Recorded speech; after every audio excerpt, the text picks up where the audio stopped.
ہم بات کرتے ہیں انشاءاللہ کہ گناہوں کے جو ہے وہ اثرات کیا ہیں انسان کی زندگی پہ، اور کیوں انہیں چھوڑنا چاہیے، اور کیوں ہمیں موٹیویٹڈ رہنا چاہیے انشاءاللہ کہ گناہوں سے بندہ دور رہے۔ سب سے پہلی بات تو یہ سمجھ لیں، دیکھیں کہ گناہ کی نیچر ہی ایسی ہے کہ وہ آپ کو نقصان دے گا۔ یہ اس لیے نہیں ہے کہ اللہ آپ کو پنش کر رہا ہے، اللہ تو انسان کو پنش کرنا چاہتا ہی نہیں۔ قرآن میں ہے، سورہ نساء میں اللہ کہتے ہیں اللہ تمہیں پنش کر کے کیا کرے گا اگر تم اللہ کے ماننے والے اور اللہ سے استغفار کرتے ہو، اللہ کا شکر کرتے ہو۔ اصل میں تو انسان خود پنش کرتا ہے اپنے آپ کو۔ تو جس طرح ایک ریڈیو ایکٹیو مٹیریل نقصان دہ ہے، اس کے قریب آپ جائیں گے آپ کو کینسر ہو جائے گا گاما ریز کی وجہ سے، اسی طرح گناہ ہے، آپ اس کے قریب جائیں گے ہو ہی نہیں سکتا آپ کو نقصان نہ ہو، نقصان آئے گا ہی آئے گا۔ تو وہ ہم خود اپنا نقصان کر رہے ہیں، ٹھیک ہے۔ تو اس کے اثرات کیا ہیں، سم of the consequences of sun, ابن القیم کی کتاب سے اخذ شدہ ہیں یہ کانسیکوینسز، 9-10 کانسیکوینسز انہوں نے بتائے ہیں۔ یہ اس لیے ہے کیونکہ نفسیاتی طور پہ ہمیں جب ایک چیز کے اثرات پتہ لگ جائیں، کانسیکوینسز، تو موٹیویشن آ جاتی ہے اس سے بچنے کی، اس لیے بتا رہا ہوں، ٹھیک ہے۔ پہلی چیز ہے جی کہ نالج سے ڈپرائیو ہو جانا، جتنا بھی آپ کو علم تھا جو بھی تھا اس سے ڈپرائیو ہو جاتا ہے انسان، کیونکہ نالج لائٹ ہے، نور ہے، گناہ جو ہے وہ نور کو لے لیتا ہے۔ اور یہ اکثر اسلاف جب ان کے پاس کوئی شکایت کرتا تھا آ کے کہ میری میموری ویک ہو گئی ہے، یا مجھے کچھ چیز یاد تھی، قرآن کا کچھ پورشن یاد تھا وہ بھول گیا ہے، تو وہ اکثر انہیں یہی ایڈوائز کرتے تھے کہ آپ استغفار کریں، کیونکہ گناہوں کی وجہ سے یہ چیزیں بھول جاتی ہیں، ٹھیک ہے۔ تو یہ ایک بہت بڑا اثر ہے۔ اللہ معاف کرے کسی نے قرآن حفظ کیا ہوا ہے اور وہ بالکل نکل گیا ہے دل سے، تو یہ ایک فکر کرنے والی بات ہے، اور اس کو کوشش کرنی چاہیے اس کو واپس لائے، اور اپنے گناہوں کو بھی ظاہر ہے ان سے توبہ کرے۔ دوسری چیز، رزق کا چھن جانا۔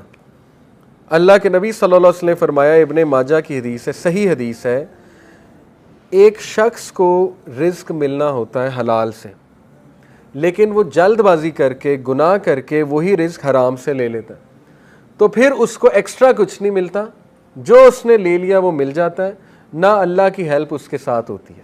اور یہ جو حدیث ہے جو میں ابھی سنانے لگا ہوں، یہ کیا ہے؟ A man is deprived of provision because of the sins that he commits۔ انسان کو رزق سے ڈپرائیو کر دیا جاتا ہے اس کے گناہوں کی وجہ سے۔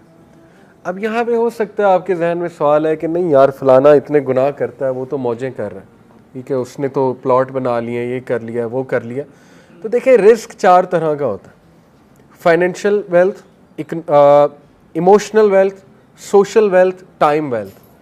ہو سکتا ہے اس کے پاس فائنینشیل ویلتھ ہو لیکن نہ ایموشنل ویلتھ ہو۔ ایموشنل ویلتھ کیا ہے؟ ذہنی سکون، وہ بھی رزق ہے، غنا، ٹھیک ہے، دل میں ایک سیٹسفیکشن۔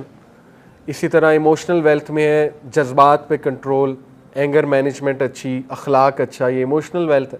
ہو سکتا ہے وہ بندہ اس سے محروم ہو۔ آپ نے کئی لوگ دیکھے ہیں کچھ بھی نہیں کھانے کو لیکن ذہنی سکون ہے اللہ کی طرف سے، اولاد دی اللہ نے، اولاد پل بھی رہی ہے ماشاءاللہ، اور نیک اولاد ہے، ٹھیک ہے، سب کچھ ہے۔ تو کیا یہ رزق نہیں ہے؟ بالکل ہے۔ سوشل ویلتھ اسی کو کہتے ہیں کہ آپ کی اولاد اچھی ہے، آپ کی بیوی اچھی ہے، آپ کا جو ہے وہ گھر والے اچھے ہیں، آپ کے ساتھ لائل لوگ جمع ہو گئے، تو وہ بھی رزق ہے۔ ٹائم ویلتھ، ٹائم میں برکت، آپ کے کام جلدی ہو جاتے ہیں، ٹھیک ہے، آپ کرتے ہی وہ ہیں جو اللہ سبحانہ و تعالیٰ کو پسند ہے، یہ ٹائم میں برکت ہے۔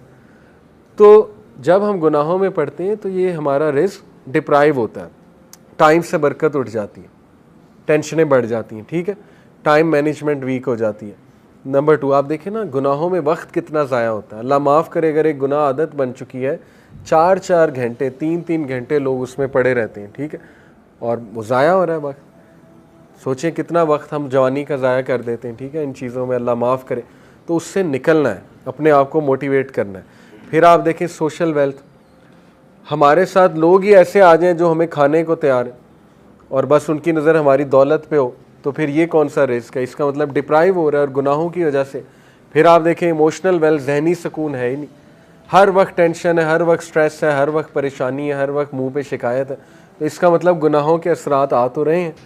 تو اس لیے گناہوں کے اثرات رزق کی تنگی سے آتے ہیں، ٹھیک ہے۔ رزق کبھی اللہ بڑھا کے دیتا ہے، کبھی گھٹا کے دیتا ہے، اوور آل رزق تو لکھا ہوا ہے، لیکن یہ اللہ کی ڈسٹریبیوشن ہے۔ اللہ اپنے بندوں کو چیک کرنے کے لیے کبھی زیادہ دے دیتا ہے اس کوانٹٹی میں سے، کبھی کم کر دیتا ہے، جب وہ دوبارہ استغفار کرتے ہیں پھر بڑھا دیتا ہے، ٹھیک ہے۔ یہ اللہ بادشاہ ہے، اللہ جیسے چاہے کر سکتا ہے۔